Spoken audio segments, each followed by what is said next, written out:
Baik, di sini saya akan mewawancarai seorang guru. Sebelumnya boleh tahu nama Ibu siapa? Nama saya Sinta Dianti Anggraini. Mulai mengajar di mana dan dari kapan? Oke, untuk mengajar sendiri saya di SDN Cimahi Mandiri 2, khususnya di kelas 2. Dan untuk mulai mengajar itu di tahun 2022. Oke, baik. Mungkin kita langsung saja ke pertanyaannya. Yang pertama itu ada konsep dasar etika profesi guru. Pertanyaannya ada 3, mohon untuk dijawab semuanya Ibu ya. Siap, terima kasih. Nanti coba ya. Oke, baik. Yang pertama ada bagaimana Ibu mendefinisikan etika profesi guru dan mengapa hal ini penting dalam dunia pendidikan. Nah, untuk kode etik sendiri itu kan adalah hal-hal yang mengatur atau yang untuk ulangi. Nah, lanjut aja ya. Kode etik adalah untuk mengatur profesi seorang. Itu bukan kode etik, itu bukan hanya di profesi guru saja, tetapi di semua profesi itu pasti ada. Mengapa harus ada? Karena kalau tidak adanya kode etik ini, maka perilaku seseorang tidak akan tercermin di masyarakat, di lingkungan kerja maupun di kehidupan dia sehari-hari juga. Nah, ini fungsinya untuk mengikat dan meningkatkan profesionalisme khususnya bagi guru gitu. Oke, baik. Lalu ada pertanyaan yang kedua, yaitu apa saja prinsip dasar yang harus dijunjung tinggi oleh seorang guru dalam menjalankan profesinya? Pada dasarnya sih untuk prinsip-prinsip ini nggak akan jauh dari kode etik itu sendiri. Nah, kalau untuk kode etik sendiri kan kita akan terbagi menjadi 3. Yang pertama itu adalah kode etik selaku seorang guru, lanjut ada kode etik kepada ilmu pengetahuan, dan ketiga kode etik kepada peserta didik. Nah, kalau misalkan ketiganya ini digabung itu menjadi kode etik yang menjadi prinsip yang harus dilakukan oleh seorang guru gitu. Oke. Dan 3 ada bagaimana seorang guru dapat menerapkan etika profesi secara konsisten dalam interaksi sehari-hari dengan siswa dan rekan kerjanya. Nah, untuk menerapkannya ini kan harus dilakukan secara berkelanjutan, baik itu di sekolah maupun di luar sekolah.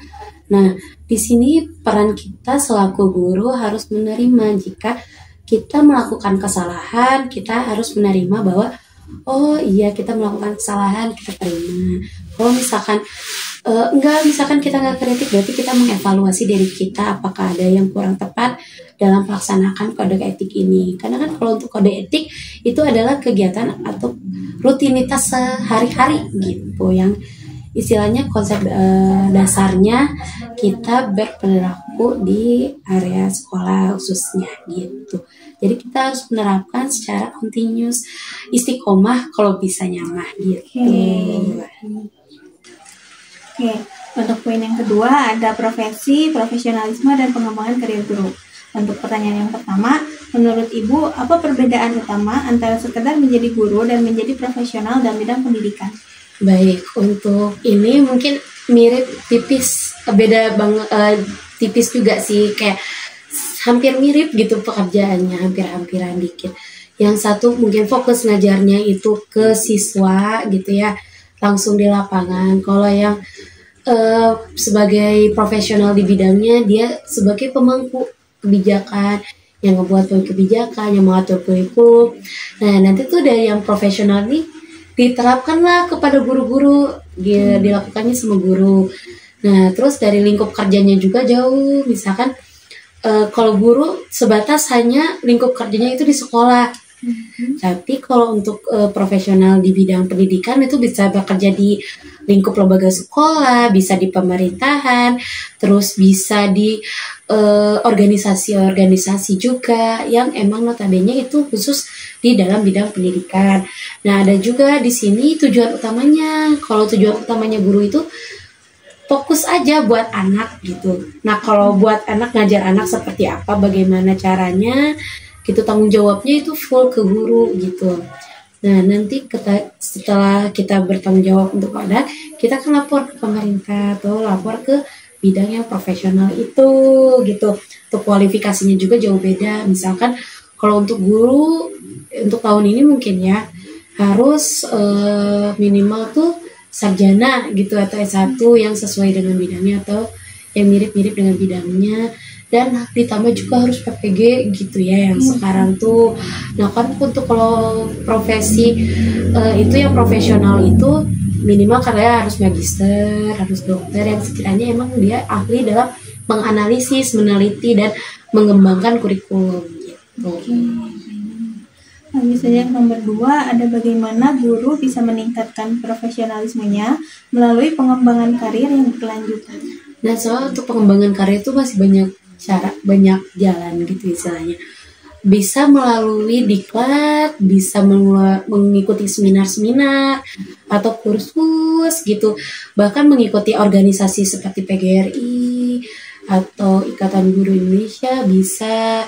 Nah di situ juga, atau misalkan mau mengembangkan lagi mengikuti pendidikan lanjutan, misalkan mau ke PPG, magister atau doktor itu bisa, itu meningkatkan karir di bidang keguruan. Langsung aja nomor 3, ada apa tantangan terbesar yang bisa dihadapi guru dalam mengembangkan karir dan bagaimana cara mengatasinya? Baik, mungkin kalau tantangan kayaknya lumayan ya. Kalau untuk tantangan sendiri mungkin kalau saya tuh ada 3. Kalau untuk tantangan dalam meningkatkan karir saya, yang pertama itu finansial. Ketika kita berbahas finansial, berarti kita misalkan saya mau melanjutkan ke pendidikan selanjutnya, berarti saya harus menancapkan di finansial saya gitu, mengatur bagaimana nih saya misalkan mau melanjutkan pendidikan ke S2, berarti saya harus punya modal yang cukup untuk ke S2-kan itu, meng-S2-kan itu gitu. Terus kedua itu adalah waktu. Kan tahu sendiri ya kalau jadi guru kadang-kadang itu dari pagi sampai sore itu masih ada kegiatan itu mengajar, kadang-kadang buat RPP untuk kegiatan selanjutnya, atau misalkan rombel, diskusi rombel kayak gitu. Terus belum lagi kadang-kadang kita tuh masih bisa membawa tugas dari rumah ke sekolah, misalkan kayak meriksa, membuat kalkulasi nilai, rata-rata nilai gitu, yang menurut saya itu waktu itu masih sangat terbatas gitu untuk guru. Nah, yang terakhir ini adalah lingkungan kerja. Misalkan kalau ketika lingkungan kerja ini mendukung kita untuk lebih baik meningkatkan kinerja, ya kita pasti ke bawah arus gitu. Tapi ketika lingkungan kita untuk kayak tidak mengizinkan kita untuk berkembang, ya mungkin gak akan berkembang juga gitu. Jadi sebenarnya kalau solusinya itu kita harus bisa menempatkan apa yang menjadi prioritas dalam meningkatkan karir ini. Misalkan kalau misalkan belum bisa ikut S2 karena finansial, berarti kita cari diklat-diklat yang gratisan gitu. Kalau misalkan waktunya masih belum cocok, berarti kita cari waktu yang lebih longgar. Kayak misalkan ikut kursus dulu atau apa dulu, jangan dulu misalkan apa kegiatannya gitu. Nah untuk lingkungan mungkin kita harus menciptakan lingkungan yang positif di lingkungan kerja itu sendiri gitu. Oke. Di poin yang ketiga ada nilai-nilai luhur profesi guru. Pertanyaan yang pertama, nilai-nilai luhur apa saja yang menurut Ibu paling penting dimiliki oleh setiap guru? Oke, mungkin yang menjadi prioritas saya pribadi itu adalah yang pertama kejujuran. Terus kedua tuh empati baik sesama guru pun kepada anak didik dan kepada orang tua juga tentunya. Ketiga itu kerja keras, dan yang menurut saya terakhir itu adalah berwawasan gitu. Baik. Ada pertanyaan yang kedua adalah bagaimana nilai-nilai tersebut mempengaruhi cara guru mendidik dan berinteraksi dengan siswa. Nah, kalau untuk berinteraksi dengan siswa kan kita harus mendidik anak sesuai zamannya katanya. Jadi kita mau nggak mau, saya bukan meninggalkan si nilai-nilai luhur ini, tetap saya bawa, tetapi dengan catatan saya mengikuti zamannya mereka. Misalkan anak ini harus dididik seperti apa sih gitu. Misalkan notabene di kelas saya ini adalah anak-anak yang cukup dalam digitalisasi, misalkan baik secara handphone, televisi, tab dan lain sebagainya, mereka sudah sangat menguasai sebagian itu dalam berupa games atau games online dan lain sebagainya. saya tidak bisa langsung memasarkan anak tuh, nah kamu harus belajar dengan giat ya, tinggalkan handphonemu sekarang juga, enggak. Tetapi saya tingkatkan dulu rasa empatinya gitu. Jadi karena ini ya kita lagi belajar, jangan ngebahas dulu hal-hal yang enggak ada gitu. Seperti itu paling. Lalu ada yang nomor 3, apakah ibu bisa memberikan contoh nyata dalam penerapan nilai-nilai luhur dalam profesi guru di lingkungan sekolah?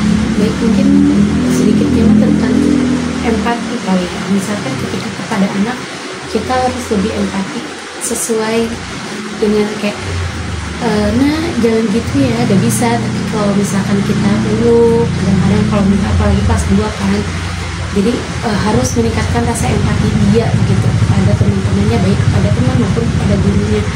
Apalagi di era sekarang itu ada sedang tentang bully gitu. Pasti nilai-nilai luhur yang empati ini yang sering kita tekankan kepada anak gitu, dan dilakukan secara berkelanjutan, baru langsung tiap hari gitu diingatkan. Terus kadang-kadang yang istirahat kita yang harusnya pulang dulu, kita tetap dampingin anak karena dia menumbuhkan rasa empatinya. Jadi ketika dia berbuat salah sama teman, langsung minta maaf ya. Jadi kita yang melihat sendiri bahwa anak-anak itu telah tumbuh dalam nilai-nilai luhur mereka. Lalu ada poin yang terakhir, yaitu tentang etika guru di era digital dan kurikulum Merdeka dan P5. Tidak betul. Oke, pertanyaan pertama ada bagaimana guru dapat memanfaatkan teknologi digital untuk mendukung proses belajar mengajar sesuai dengan prinsip kurikulum Merdeka. Baik, untuk kan prinsip kurikulum Merdeka itu salah satunya adalah berpusat pada siswa atau pada peserta didik.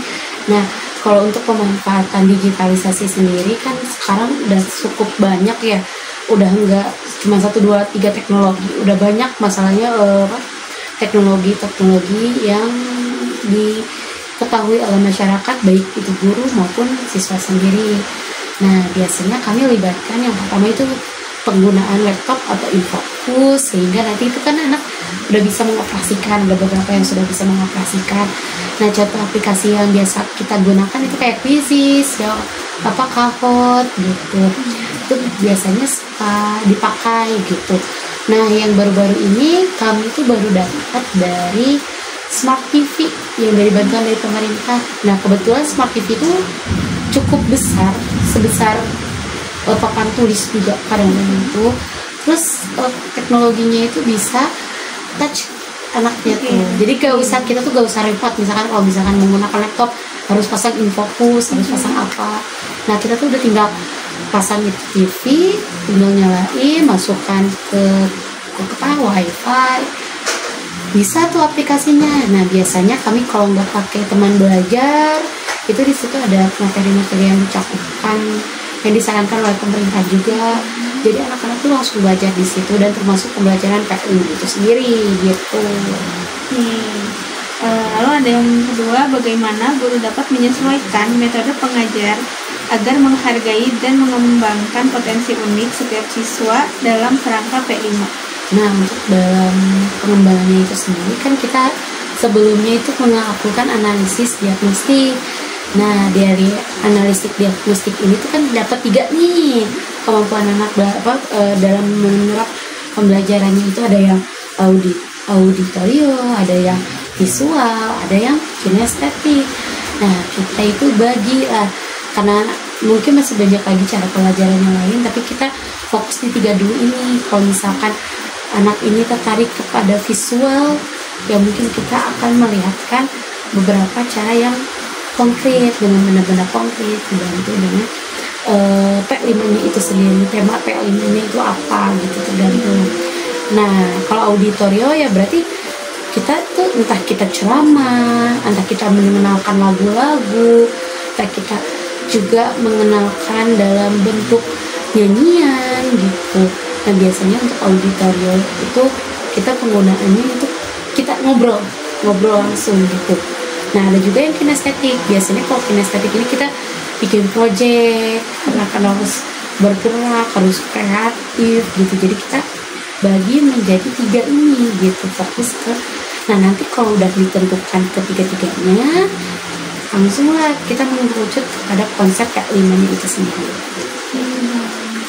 Lalu yang terakhir ada bagaimana penerapan P5 dapat membantu memperkuat karakter siswa dan membentuk pribadi yang lebih baik.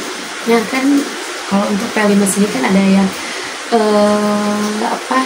sering pakai tepukan gitu, tepuk project P5 yang kita tuh lakukan di kebiasaan sebelum awal pembelajaran, sekaligus sebagai pengingat kalau mereka itu harus melakukan kebiasaan-kebiasaan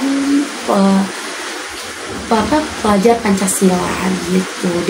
Di awal, di saat pembelajaran dan di akhir pembelajaran kita harus selalu mengingatkan kepada anak-anak tentang P5 itu sendiri gitu. Oke. Ya, mungkin cukup segitu saja Ibu pertanyaan dari saya. Terima kasih sudah menjawab. Iya, sama-sama. Semoga apa yang Ibu sampaikan itu menjadi ilmu juga bagi kami dan bagi penonton. Ya, kalau misalkan ada ilmu baru, boleh sharing-sharing ya. Jadi segitu saja wawancara yang dapat saya sampaikan bersama Ibu Sinta. Terima kasih atas perhatiannya. Wassalamualaikum warahmatullahi wabarakatuh.